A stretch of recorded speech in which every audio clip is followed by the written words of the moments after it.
Welcome to west Godavari అమ్మమ్మ వంటల video అండి. ఈరోజు ముల్లంగి సాంబార్ పెడదామనండి. కొంచెం నెయ్యి లేకపోతే నూనె ఇట్లా వేసి ముల్లంగిని చిన్న ఉల్లిపాయలు అండి, సాంబార్ ఉల్లిపాయలు అంటారు. ఇది మామూలు ఉల్లిపాయలు అయితే అండి కిలో 5 కిలోలు 100 రూపాయలు ఇస్తారండి. వచ్చి 2 కిలోలు 100, 2.5 కిలో 100 అట్లా ఇస్తూ ఉంటారు. ఎప్పుడైనా నేను సాంబార్ అంటే లేదంటే చేపల కూర అట్లా అయితే వాడతారండి. నిన్న మా పెద్దమ్మాయి కొరమీన చేపలు వాళ్ళకి ఆంధ్ర నుంచి ఎవరో పంపించారంటండి. ఐస్ బాక్స్లో వేసి కొరియర్ కొరమీన చేప ఇచ్చింది, పులుసు పెట్టా చిన్న ఉల్లిపాయలు వేసి చాలా బాగా వచ్చింది. చేప కూడా ఫ్రెష్గా ఉందండి. ఆంధ్ర చేప మనకు వచ్చేసి కొరమీన్లు అవి రేర్గా దొరుకుతాయండి. వాళ్ళు ఎవరో బిజినెస్ పార్ట్నర్లు ఎవరో కొరియర్ పంపించారంట. మాకు కాస్త వాళ్ళ ఆడబడుచు కాస్త ఇచ్చారు. అవి పులుసు పెట్టానండి. కొంచెం సరే ఇంకా ముక్కలు ఉన్నాయి వేయించుదామని 2 ముక్కలు అనేసి పెట్టానండి. నేను తినను, మా వారికి మాత్రం చేసి ఇచ్చా. పులుసు అది చక్కగా అంటే కండ ఉబ్బి అలాగే కొరమీన ఉడికినాకండి ఆ నడుము ముక్కలకి కండ ఉబ్బి బాగా ఒకలాగే షేప్ బాగుంటుంది. చూస్తేనే బాగా వచ్చింది. మా వారు బాగుందని చెప్పారు. సరే అండి, ఈరోజు ముల్లంగి సాంబార్ చేద్దామనేసి ముల్లంగి రోజు తినాలంటండి. కిడ్నీ ట్రబుల్లో ఈ యూరిన్ ఇన్ఫెక్షన్ అయిపోతాయి అంట.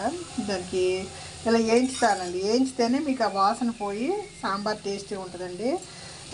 తమిళ వాళ్ళు అయితే ఏం చేస్తారండి, దీంట్లోనే కొంచెం ఉప్పు, పసుపు, కారము, చింతపండు గుజ్జు అన్నీ వేసి ఉడికించి తర్వాత కందిపప్పు ఉడికించి దాంట్లో ఇదిగోండి కందిపప్పు నానబెట్టాను. మీ ఇద్దరే కదండి, ఇప్పుడు నానబెట్టాను, సపరేట్గా ఉడికిస్తాను.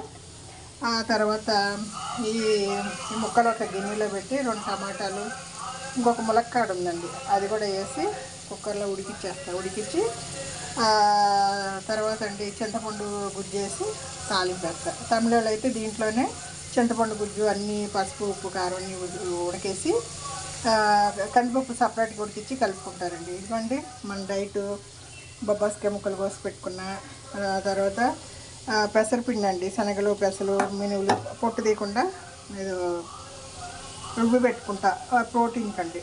ఇదండి మన చిక్కుడుకాయలు మా వారు ఊరికి వెళ్ళారు, ఆంధ్ర నుంచి తీసుకొచ్చారు. ఇది వచ్చేసి కాసిన కాయలు మా పెద్ద అమ్మాయికి ఇచ్చా. చిన్న అమ్మాయికి వంట చేసుకోవడం టైం ఉండదండి, చిన్నపిల్లడు కదా, సరే కొంచెం కూర పంపిద్దామని నానబెట్టాము. మీరు కూర కాయలు తెచ్చినప్పుడు ఇలా ముందు 1 గంట నానబెట్టి బాగా కడిగి అప్పుడు ఓపెన్ చేసండి, గింజల్లో పురుగు లేకుండా చూసుకుని అప్పుడు ముక్కలు కట్ చేసుకోండి. తోళ్ళు కూడా బాగుంటాయి.